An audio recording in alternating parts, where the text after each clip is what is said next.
Before we step back into the past, I want to ask you something. Where are you watching from right now? What time is it for you? Morning, afternoon, or one of those quiet midnight scrolls?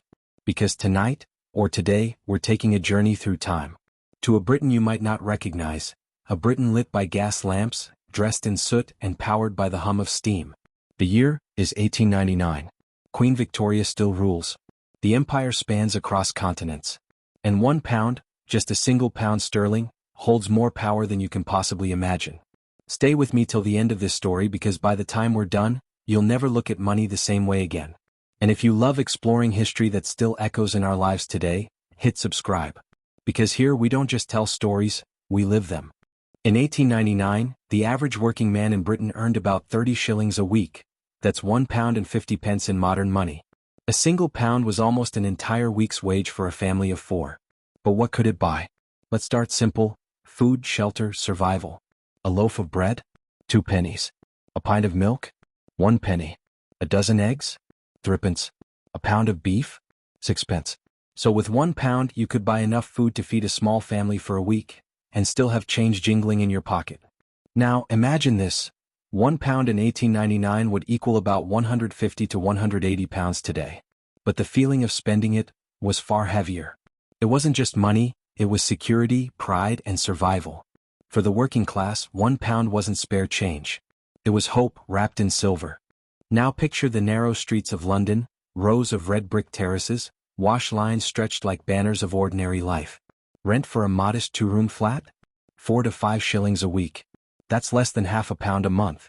So, with a single pound, a family could pay for a whole month's roof, and maybe still afford Sunday roast. In the slums of East London, though, it was a different story. Families of 6 or more crammed into one damp room.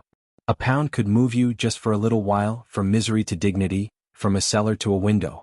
And for the middle class, the rising shopkeepers, teachers, and clerks, a pound could mean comfort.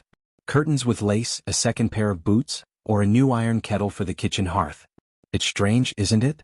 How much life could fit inside a single coin. Let's step inside a British market in 1899, baskets, chatter, and the smell of coal smoke in the air.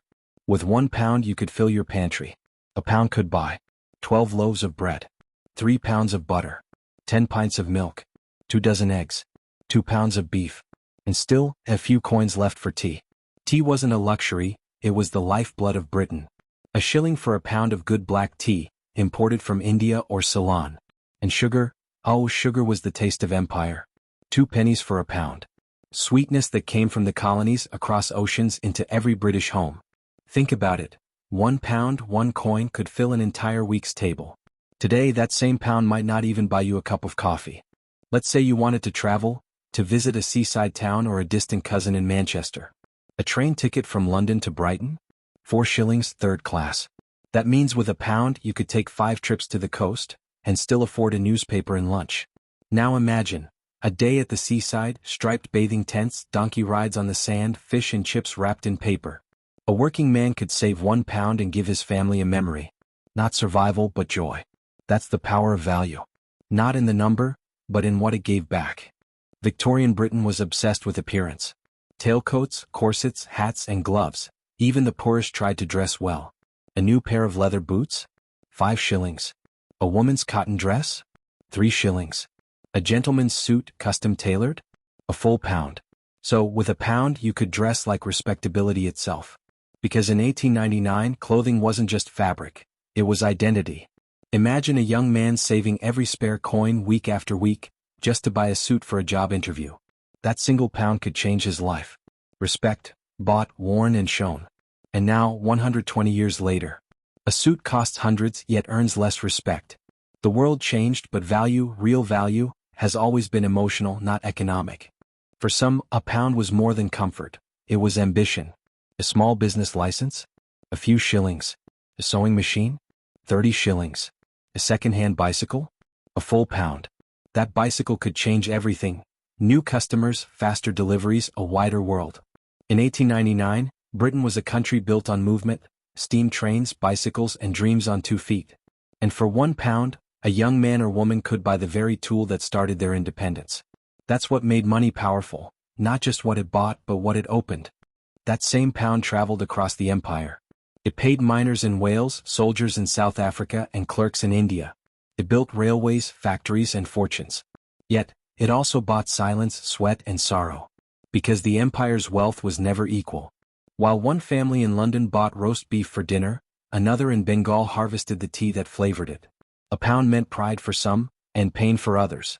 It's the story of Britain's greatness, and its ghosts. Fast forward to today. That same £1 coin, shiny modern, might buy you a chocolate bar. 100 years ago, it could have fed a family, paid rent, and built a dream. But the true shock isn't inflation, it's what we've forgotten. How to value the small things. How to feel grateful for what money once meant. Because the worth of a coin isn't printed on its face. It's written in the lives it touches. So now that you've seen what £1 could buy in 1899, tell me in the comments. What do you think £1 is truly worth today? And while you're here, don't just scroll past. Subscribe, because every week we dive into moments like this, where numbers turn into stories, and history turns human. If you've watched all the way till now, you're not just curious, you're one of us. The kind of person who sees history not as a dusty past, but as a living memory. Thank you for watching, and remember, sometimes the smallest coin holds the biggest story.